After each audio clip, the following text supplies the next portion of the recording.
Queridos, o texto de Mateus capítulo 5, versículo 13, ele nos chama a uma reflexão. Primeiro, porque quando Jesus disse, vocês são o sal da terra, e ele diz também, vocês são a luz do mundo, é interessante que ele não diz que nós somos o sal do mundo e a luz da terra, mas ele diz que nós somos o sal da terra.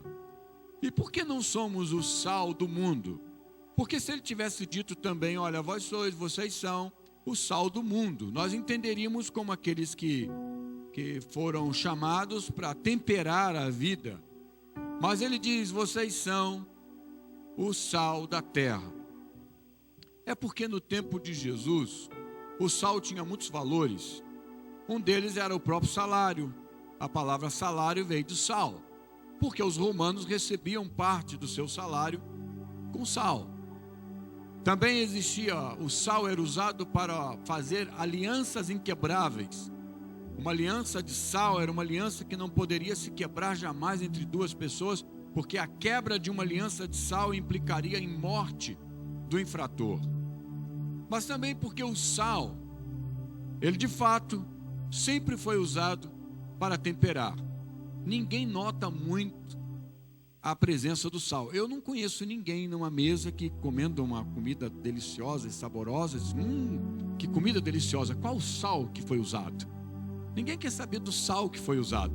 Mas se ele faltar, todo mundo vai gritar e vai dizer, por que faltou sal? O que Jesus quis dizer é, vocês são indispensáveis para o mundo. O dia que vocês forem tirados, então o mundo vai entrar em putrefação, vai apodrecer totalmente. Há um texto bíblico que diz que, em Apocalipse, que o mal e o juízo de Deus ainda não veio sobre a terra, porque aquele que impede isso ainda está presente, que é o povo de Deus, é a igreja. O dia que isso for tirado, então, essa coisa aqui vai cheirar mal. Pastor, mas já está cheirando mal. Não, querido, está cheirando mal, não é tanto assim não. O cheiro está ruim, né, dos atos da humanidade, mas são atos isolados. Não podemos dizer que a humanidade está estragada. Não, ainda tem uma igreja preservando isso. Ainda tem muitos filhos de Deus espalhados por todos os setores, e eles temperam esse ambiente quando agem como sal, porque quando perde esse poder de influência e de salinidade, esse poder de temperar o lugar onde está, então aí Jesus disse, se o sal perder o sabor, para que presta, senão para ser pisado pelos homens? Aí é que vem o desprezo, diz, aquele lá que diz que é crente, mas olha lá, não é? Ele rouba, faz isso, faz aquilo outro, não é desonesto, porque perdeu a salinidade. Perdeu? Não. Só tem uma forma do sal perder o seu sabor. Sal nunca perde o sabor. Só tem uma coisa que faz ele perder o seu poder de influência, é quando ele está misturado.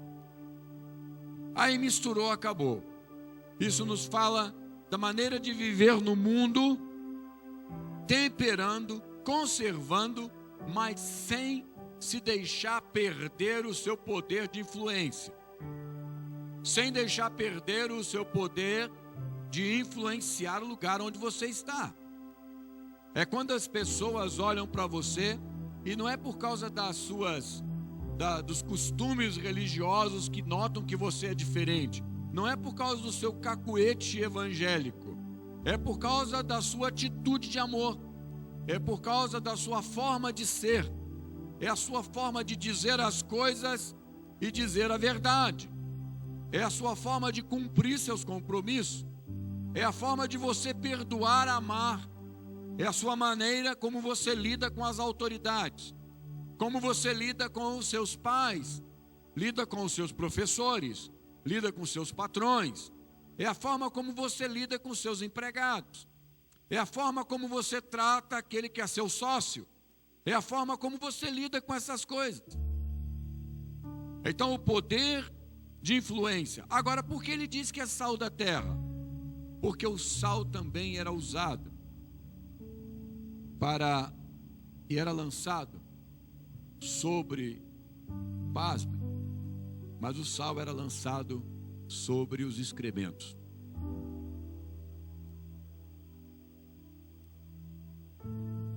E foi isso que Jesus quis dizer. Vocês são aqueles que eu chamei para vos enviar sobre a parte estragada da vida da sociedade, da vida do mundo. Eu vos chamei para lançar-vos sobre a parte que se estragou. Por isso é sal da terra. O que o sal faz? Um dos melhores tratamentos para quem está com infecção nas amígdalas é sal. Melhor tratamento para uma parte infeccionada é sal. Por que o sal? Porque o sal, ele, ao entrar em contato com as bactérias, ele suga toda a água que existe nela, todo o líquido, e elas morrem desidratadas. O que Deus está dizendo com isso é: eu quero que você entre em contato com o mal, sem que ele te contamine, mas você vai tirar dele toda a força, e ele vai secar, sem prejudicar a parte que precisa ficar viva, que é o ser humano. Quando entramos em contato com alguém, e o mal está na vida dessa pessoa, então o que acontece é que nós entramos com uma influência na vida delas, e elas, sem que elas percebam o porquê, mas alguma coisa começa a mudar. O mal não resiste, começa a perder as forças, vai secando, e aquela pessoa vai ganhando vida, e a vida com abundância, a vida de Cristo, que está pronta para fazer parte dessa pessoa e transformar o seu viver. Há pessoas que querem viver para Deus, elas querem praticar o bem, elas até prometem cada virada de ano que vai ser diferente. Esse ano vai ser diferente. Não, eu vou praticar a coisa diferente. Mas as promessas é como alguém que promete que vai ser mais saudável. Não, esse ano eu vou começar o ano sem nenhuma enfermidade. Isso é uma promessa que não dá para fazer. Não depende disso. Agora, você pode prometer ter melhores atitudes para ter melhor saúde. Isso sim, mas você não pode garantir que você vai iniciar o ano, olha, todas as minhas enfermidades terminam no dia 31, na virada do ano elas acabam. Você não tem como prometer isso. Também não tem como você prometer que algumas espécies de males não farão parte da sua vida. Porque quando ela está arraigada em você como uma bactéria, como um vírus maligno, você não adquire forças em si mesmo para dizer, isso não mais na minha vida. É necessário que alguém trate de você. E é por isso que Deus levanta o sal. Gente cheia de Deus, com característica do reino, com a presença divina, com a mesma de Jesus, que ao chegar nos lugares, ele contagiava a todos com a sua alegria, com o seu poder transformador. É essa a razão de ser. Mas sobre isso quero falar com vocês mais profundamente em outra ocasião. Eu trouxe isso como título. Amanhã mesmo estarei falando nessa direção. Quero trazer isso. Mas porque amanhã estarei falando para você que vai vir aqui, para você que virá aqui, principalmente os líderes, auxiliares, anfitriãos, porque Deus nos chamou para isso, para influenciar, para secar o mal, para impedir que o mundo se torne pior. Queridos, nós já entendemos uma coisa. Eu e você, mente esclarecida, já sabemos disso. A política, os políticos não vão resolver o problema do mundo. A prova já está aí. A polícia, a cadeia não vai resolver. Presídios não vai resolver problema do mundo. O fórum não vai ser o lugar da justiça do mundo. Porque a religião também não vai ser. Porque eu estou citando lugares e coisas que deveria ser assim o centro da divindade. O lugar da manifestação da glória de Deus em termos de justiça. Mas é exatamente no fórum onde o sujeito perde o seu direito, embora sendo inocente. Agora há pouco mesmo, conheci uma pessoa que, sinceramente, irmão, aquela pessoa não cometeu aquele delito. Mas ele já foi para a primeira instância, está indo para a segunda, e é bem provável que passe algumas dezenas de anos na cadeia por algo que não fez. Porque existe alguma coisa por trás corrompendo o poder. Você vê a política, promessas e mais promessas. Aí daqui a pouco você vê aqueles rombos todos, desvio de verba, aquela cachorrada toda. Aí você fala assim, bom, então vai sobrar a religião. Aí você vê tudo quanto é tipo de politicagem, falcatrua, no lugar onde não devia estar. Sabe por quê? Porque a tendência do mundo é acreditar que sistemas irão resolver o problema. Irmão, sistema não resolve nada. O que vai resolver é o poderoso nome de Jesus, é a presença de Cristo Jesus na vida de crentes e de gente compromissada com o reino. Posso ouvir um amém? É isso que vai mudar. O que mudou a vida de Naamã não foi o rei, foi a empregada dele, que lhe pregou que em Israel tinha um profeta de Deus que poderia resolver a sua causa. Quem venceu Golias não foi um rei. O rei tremeu, fugiu. Quem venceu foi um adorador, um tocador de harpa, um pastor. Os grandes feitos na sociedade, no mundo, não foram realizados por homens em evidência. Foram realizados por homens apaixonados por uma visão de liberdade, apaixonados porque estavam cheios do amor de Deus. Pessoas que fizeram muitos não foram os grandes, foram pessoas que saíram do anonimato. São esses que Deus quer usar, e regra geral é através desses que Deus faz grandes mudanças. Eu quero compartilhar com vocês algo muito rápido, pois não tenho muito tempo. Mas quero ler um texto no livro de Jó, capítulo 22, do verso 21 ao 30. Jó, capítulo 22, do verso 21 ao 30.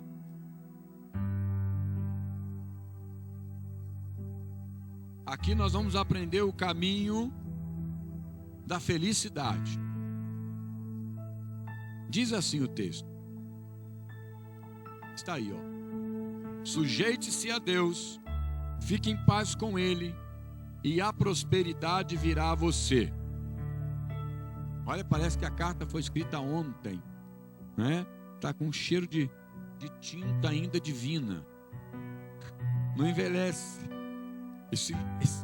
Provavelmente o livro de Jó seja o mais velho de todas as escrituras. Mas parece que Deus está falando agora. Sujeite-se a Deus, fique em paz com Ele, e a prosperidade virá a você. Aceite a instrução que vem da sua boca e ponha no coração as suas palavras. Se você voltar para o Todo-Poderoso, voltará ao seu lugar.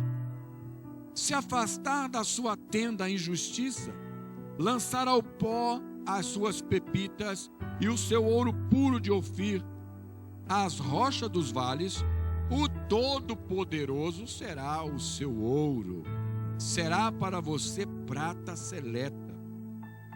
É certo que você achará prazer no Todo-Poderoso e erguerá o rosto para Deus. A Ele orará e Ele ouvirá, e você cumprirá os seus votos. O que você decidir, se fará, e a luz brilhará em seus caminhos.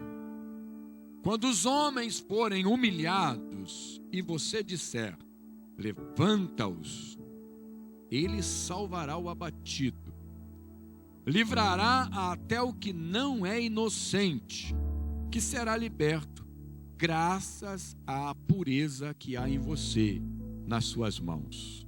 Uau! O texto só já diz tudo. Quantos gostariam de tomar posse dessa promessa? Dizer assim, Deus, esse texto é para mim, essa palavra é para minha vida. Quantos gostariam de ouvir um dia assim, em voz audível, no seu ouvido, como você está ouvindo a minha voz? Ouvir Deus falando para você esse texto aqui. Quantos gostariam de ouvir? De pegar esse texto e ler para alguém e falar, olha, isso aqui eu acabei de escrever, foi a palavra que Deus acabou de falar comigo. Como? Não, Ele me apareceu pessoalmente e me ministrou essa palavra.